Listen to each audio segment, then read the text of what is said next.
University మంచి భవిష్యత్తు కోసం తెలుగు విద్యార్థులు ఇష్టపడే యూనివర్సిటీ. కాల్ 9059052378 9059052379. అన్న దళంలో తీసుకొని వెంటనే మీకు యూనిఫామ్ ఇవ్వడం చేశారా, లేదు కొంతకాలం మీకు అబ్జర్వేషన్ పెట్టి చిన్న చిన్న పనులు చేయించి తర్వాత యూనిఫామ్ వెపన్ ఇవ్వడం చేశారా? కొంతకాలం ఒక నెల రోజులు ట్రైనింగ్, వెపన్ గురించి, ఫైరింగ్ ఏ విధంగా చేయాలి అవన్నీ నేర్పిస్తూ సెంట్రీలు చేయడం, ఇటువంటి వల్ల అలవాటు అయిన తర్వాతనే దళ సభ్యునిగా ప్రమోట్ చేశారు. అక్కడ నుంచి నేను అంటే ఇందులో భాగంగా ఈ నెల రోజుల్లో భాగంగా వెపన్ ఒకటే కాకుండా రాజకీయ తరగతులు అటువంటి నేర్పారా? అప్పుడు అక్కడ లేదు. అది వాళ్ళు ఆల్మోస్ట్ ఆ దళం అంతా వాళ్ళ ప్రోగ్రామ్ ప్రకారంగా తిరుగుతూ ఉంటుంటారు. ఏ దళం అన్నది? రాచకొండ దళం.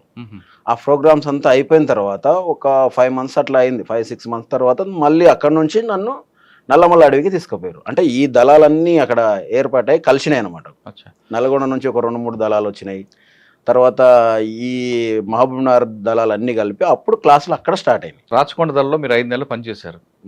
ఆ క్రమంలో రాచకొండ దళంలో ఎక్కువగా కరువు దాడులు జరిగేవి. అప్పుడు నేనేం లేను. ఏ దాడిలో కూడా లేరు అక్కడ ప్రజల్లో అవగాహన తేవడం వరకే. అప్పుడు తర్వాత అక్కడ నుంచి అక్కడ పోయిన తర్వాత అప్పుడు నన్ను మహబూబ్నగర్ కల్వకుర్తి దళానికి అటాచ్ చేశారు. అక్కడ క్లాసెస్ ఎంత అయిపోయిన తర్వాత నన్ను. ఎన్ని రోజులు అయిన క్లాస్ అక్కడ? 1 month అట్లా. ఎక్కడ? కల్వకుర్తిలోనా? నల్లమలలో. నల్లమల్ల ఎక్కడ కరెక్ట్గా? Nallamala forest, big forest. ఇంకా అది ఎర్రపెంట, అట్లా పెంటల పైన ఎర్రపెంట అట్లా ఉంటాయి, పెంటలు ఉంటాయి పైన. ఆ పెంటలకు దగ్గరలో వాటర్ సోర్స్ ఉన్న ఏరియాలలో మొత్తం క్లాసెస్ వేస్తుంటారు. అట్లా చాలా పెద్ద పెద్ద క్యాంపులు జరుగుతాయి. చాలా సార్లు జరిగినాయి క్యాంపులు. అక్కడ నుండి మీకు కల్వకుర్తి దళంలో ఉన్నా. కల్వకుర్తి దళంలో మ్యాక్సిమం దాదాపు ఒక 1 year పైనే కల్వకుర్తి దళంలో పనిచేసిన తర్వాత నాగన్న అని ఉండే ఆయన, ఇంటికి వెళ్ళిపోయింది ఆయన. అప్పుడు DCS జిల్లా కమిటీ మెంబర్గా ఉండే ఆయన. ఏంటంటే తమ్ముడు చాలా యాక్టివ్గా ఉన్నాడు, యాక్టివ్గా తిరుగుతున్నాడు, అన్ని పనులు చేస్తున్నాడు. ఇట్లాంటప్పుడు మనం ఈ తమ్ముడిని కొంచెం కొరియర్గా వాడుకోవడం అవసరం వచ్చింది అని చెప్పేసి అని DCSకు నన్ను కొరియర్గా పెట్టడం జరిగింది. కల్వకుర్తి దళంలో మీకు అప్పుడు ఎవరు కమాండర్? కల్వకుర్తి దళంలో అశోక్ అన్న. అశోక్ ఆయన సొంత ఊరు వచ్చేసి కొల్లాపూర్ దగ్గర అమ్మాయిపల్లి.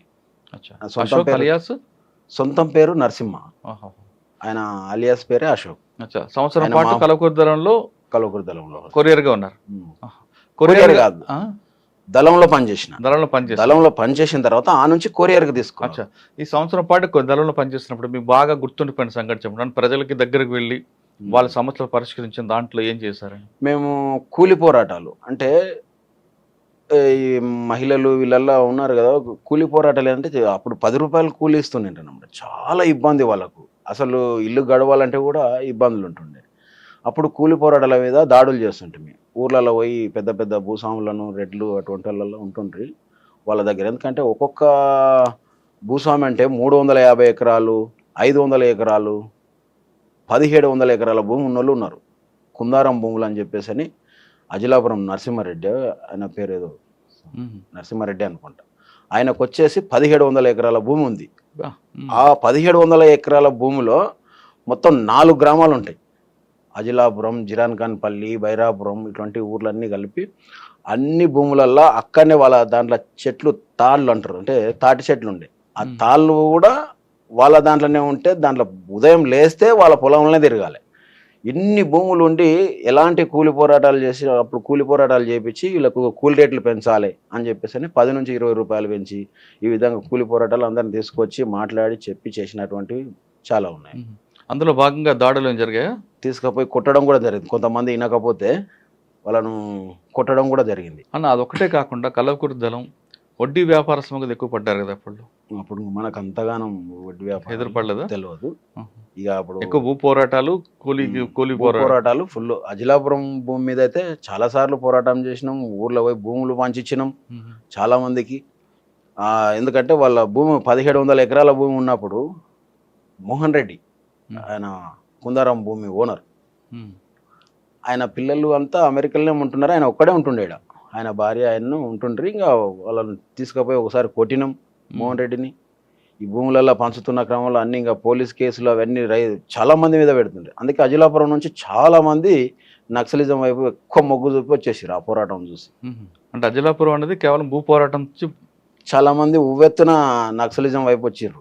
ఆ ఊరు నుంచి దాదాపు 10-15 మంది దాకా వచ్చారు. అంటే మీరు భూములు పోరాటం చేశారు, కానీ పోలీసు కేసులు పోలీసు దాడులు జరగలేదు మీ మీద? పోలీస్ దాడులు జరుగుతున్నాయి. అంటే ఎక్కడన్నా ఎన్కౌంటర్స్ ఇట్లాంటి, తర్వాత మనం డంపింగ్లు ఉంటే డంపింగ్లు కూడా ఎత్తుకపోయినరు వాళ్ళు. మనం డంప్ చేస్తుంటే అవును. ఏదైనా వెపన్స్, తర్వాత అమౌంట్ అట్లాంటివి డంపులు చేస్తే జూపల్లి దగ్గర జైపల్లి అనే ఒక గ్రామం ఉంటుంది ఆ గుట్టల. ఆ గుట్టలో డంపు మొత్తం వచ్చేసి పోలీసులు అంత దాడి మొత్తం వీళ్ళు ఏమంటారు సార్, అవి గుంతలు తీసే టైప్, చెట్లు నాటడానికి అని మొక్కలు తీస్తున్నప్పుడు డంప్ వెళ్ళింది. వీళ్ళు ఏం చేశారంటే పోలీసులకు ఇన్ఫర్మేషన్ ఇచ్చారు, పోలీసులు వచ్చారు. మేము ఆ రోజు ఇప్పుడున్న ఈ కొండారెడ్డిపల్లిలో ఉన్నాం. ఆ రోజు షెల్టర్ ఇంట్లో ఉన్నాం. పోలీసులు వస్తున్నారు, మొత్తం ఇన్ఫర్మేషన్ తెలిసిపోయింది అని చెప్పేసి అనేసరికి మేమంతా ఆ ఇంట్లో నుంచి మధ్యాహ్నమే బయటికి వెళ్ళాల్సి వచ్చింది. కొండారెడ్డిపల్లి అంటే ఇప్పుడున్న సీఎం వాళ్ళ ఊరే, సొంత ఊరు. రేవంత్ రెడ్డి గారు పొలకంపల్లి దాటిన తర్వాత ఉంటుంది రేవంత్ రెడ్డి గారు ఊర్లో. మేము ఆ రోజు ఉన్నాము. పోలీసులు వచ్చారంటే ఏంటి కోసం వచ్చారు అనేది తెలియదు. మొత్తం పెద్ద బ్యాచ్ వచ్చింది, దిగింది అనేసరికి మన షెల్టర్ అర్థమైపోయినట్లుంది, తెలిసిపోయింది. మనం అంతా ఈ నుంచి వెంటనే బయటికి వెళ్ళాలని మేము బయటికి వెళ్ళినాం. పట్టపగలు ఊర్ల నుంచి బయటికి వెళ్ళి అంత పరేషాన్గా యూనిఫామ్ లోనే వెళ్ళారు. యూనిఫామ్ లోనే. ఎంతమంది ఉంటారు అప్పుడు? వెపన్స్ అన్ని మా దళం అప్పుడు 9 మంది ఉన్నాం. అన్ని ఎదుర్కోవడానికి కూడా రెడీగానే ఉంటాం. మరి అప్పుడు ప్రజలు ఏమైనా అడ్డుకోలేదా? ప్రజలు ఏమి అడ్డుకోరు, ప్రజలు ఫుల్ సపోర్ట్గానే ఉంటారు మనకు. మేము అక్కడ నుంచి చిలకలలో పోతే వాళ్ళు కాసుకొచ్చిన అమ్మలి అవన్నీ ఉంటున్నాయి కదా, వాళ్ళ ఫుడ్డే మాకు పెట్టారు. ఆ టైంలో తిని అట్లనే పోయి బయటకు వెళ్ళిపోయినాం. అప్పట్లో మీకు ఆయుధాలు కానీ డ్రెస్సులు కానీ ఎక్కడి నుంచి వచ్చేవన్నా? డ్రెస్సులు అంటేనేమో షాప్లో వాళ్ళు ఇస్తుండ్రి. మరి అది దళ కమాండర్కి తెలిసి ఉంటుంది వాళ్ళు ఏ విధంగా తెస్తారు అనేది. బట్టల షాపుల నుంచి తెచ్చి కుట్టిస్తుంటే అంతా మనకు తెలిసిన పార్టీ వాళ్ళే కుట్టిస్తుంటారు. వెపన్స్ ఎంతసేపు ఉన్న పోలీస్ స్టేషన్ల మీద దాడులు చేసి తీసుకురావాల్సిందే. మనం ఎక్కడ కొనడం అనేది ఏమి ఉండదు. మనకు కావాల్సినటువంటి సామాగ్రి అంటే మన దళాలు అప్పుడు బాగా పెరుగుతున్నాయి. మేము ఉన్న టైంలో 96, 97 ఆ టైంలో విపరీతమైన రిక్రూట్మెంట్ ఉంది మాకు. అప్పుడు దాడులకు ఎక్కువ ప్రాధాన్యత ఇచ్చేది. అంటే 3 జిల్లాలు మహబూబ్ నగర్, ఉమ్మడి మహబూబ్నగర్, నల్గొండ, మెదక్, ఈ 3 జిల్లాలు దక్షిణ తెలంగాణ. ఈ దాడులు ఏ విధంగా చేయాలంటే 3 దగ్గరలో చేయాలి ఒక సంవత్సరంలో. అట్లా మా దగ్గర వచ్చేసి పెద్ద కొత్తపల్లి పోలీస్ స్టేషన్ పేల్ చేయడం జరిగింది. అది మీరున్న సంవత్సరంలోనే? మేము ఉన్న సంవత్సరంలో. అంటే నేను అప్పుడు కల్వకుర్తిల నుంచి ఇతలికి వచ్చేసిన, నేను అప్పర్ ప్లాట్కి వచ్చిన. అప్పర్ ప్లాట్కి వచ్చిన తర్వాత నన్ను యాక్టివ్గా ఉన్నాడు, దాడులలో ఏదానికైనా బలంగా ఉంటున్నాడు అని చెప్పేసి అని ఇక నన్ను స్పెషల్ గేర్ల స్క్వాడ్లకు తీసుకున్నారు. SGS అనే దళం అప్పుడు కొత్తగా ఏర్పాటు చేశారు. అదేంటంటే దాదాపు ఒక 15 మందితోటి ఏర్పాటు చేశారు. మీరు ఇంకెవరు ఉన్నారు అందులో? ఇప్పుడు చనిపోయిన సాంబశివుడు ఉన్నాడు, ఐలన్న, ఆయన మా దళానికి కమాండర్ SGS. ఇక దాంట్లో ఇప్పుడు నేను చెప్పిన చంద్రన్న, కేతపల్లి చంద్రన్న అని, జనార్దన్ ఆయన పేరు. ఆ జనార్దన్ పేరే ఈయనకు జనార్దన్ అని ఇప్పుడు వచ్చిన ఈయనకు పెట్టిరారు. అంటే మారుస్తూ ఉంటాం. మన వాళ్ళు ఒక ఆయన చనిపోయిన తర్వాత ఆ పేరు డెవలప్మెంట్ కావాలి కాబట్టి పేరుని చేంజ్ చేస్తాం. ఇప్పుడు సాంబశివుడు చనిపోయిన తర్వాత ఐలన్నకు ఆ పేరు పెట్టినాం. ఎందుకంటే ఆయన జిల్లా కమిటీ మెంబర్గా సెలెక్ట్ అయ్యి ఉన్నాడు కాబట్టి ఆయనకు ఆ పేరు పెట్టినాం అనమాట. ఎందుకంటే ఈయన కూడా అప్పుడు DCS లెవెల్ చేసిండు సాంబశివుడు, ప్రభాకర్ అని.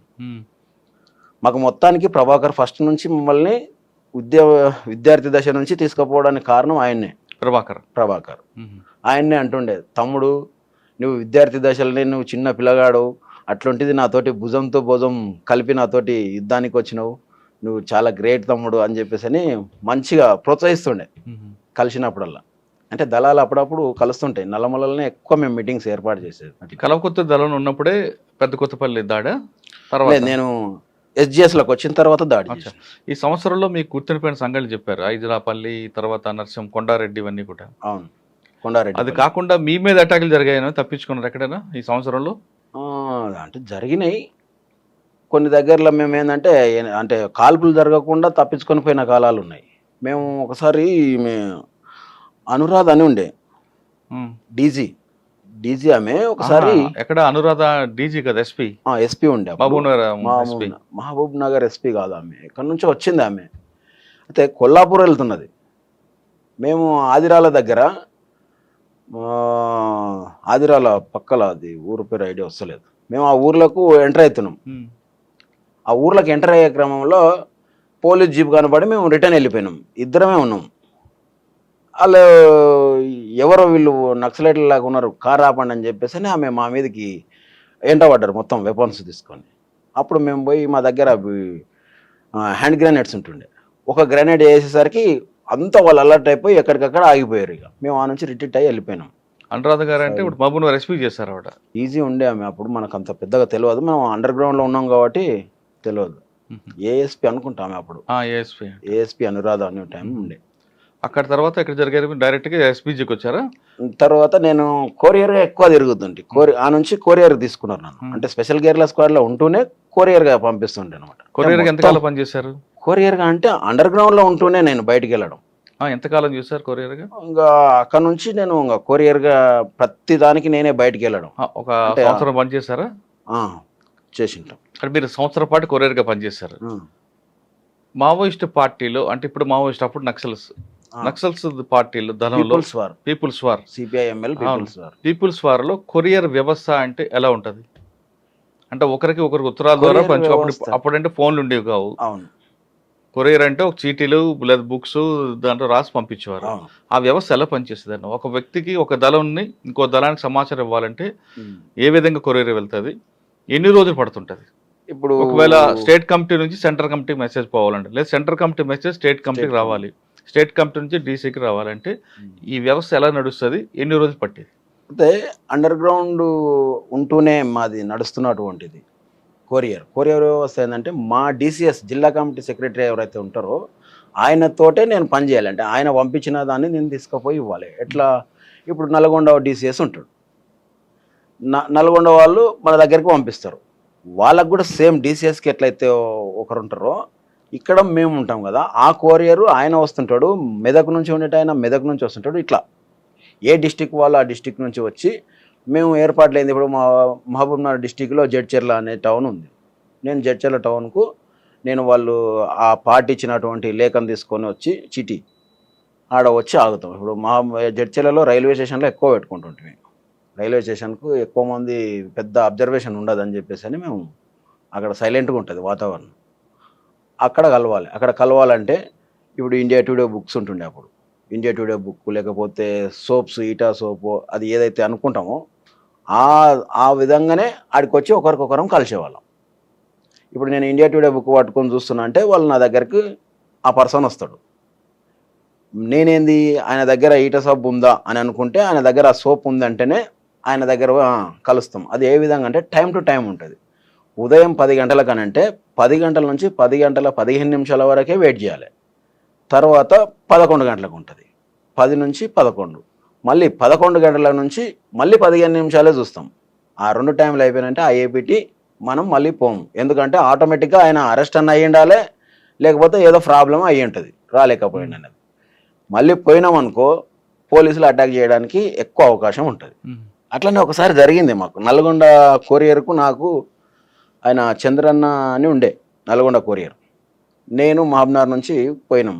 షాద్నగర్ బస్టాండ్లో మాకు అపార్ట్మెంట్ ఉంది, ఏపీటీ ఉంది. ఏపీటీ ఏడ ఉంది అంటే బస్టాండ్లో క్యాంటీన్ హోటల్ ఉంటుంది. ఆ క్యాంటీన్ హోటల్లో పోయి కూర్చున్నాం. అయితే ఆ రోజు నేను పోయిన రోజు ఏమైందంటే ఆ క్యాంటీన్ బంద్ ఉంది. క్యాంటీన్ బంద్ ఉండడం వల్ల నేనేం చేసిన అంటే బయటనే కూర్చున్నాం, బయట బస్సులు పోయి. ఇక బస్ స్టాప్ నుంచి దాదాపు కొంచెం దూరం ఉంటుంది, ఒక 150 గజాలు 200 గజాల దూరం ఉంటుంది ఆ రోడ్డుకు, అది బస్ స్టాప్ లోపలికి రావడానికి. ఈయన అరెస్ట్ అయ్యాడు, చంద్రన్ అనేట ఆయన నల్గొండలో ఆయన అరెస్ట్ అయ్యాడు. ఆయన అరెస్ట్ కావాలని ఆయన అప్పుడు అంటే సంజీవ్ అనే దగ్గర కొరియర్ అనమాట. సంజీవ్ అన్న అంటే స్టేట్ కమిటీ. ఆ సంజీవ్ అన్న కొరియర్ రావడం వల్ల అరెస్ట్గా అయ్యిండని చెప్పేసి పోలీసు వాళ్ళు ఏపీటీ మొత్తం క్లియర్ చెప్పేసిండు. ఇక పోలీసు వాళ్ళు వ్యాన్ ఆపి అక్కడ నుంచి దిగి పరిగెట్టుకుంటూ వస్తున్నారు. నేను చూస్తూ వెంటనే లేచి వేరే బస్సులో పోయి చక్కగా పోయి కూర్చున్నా. నాకు అర్థమైపోయింది ఇమ్మీడియట్లీ, సమ్ ఏదో అరెస్ట్ అయ్యిండు, లేదంటే నా అడ్రస్ అన్న చెప్పిండు, ఈయన ఏదో జరిగింది అని చెప్పేసి.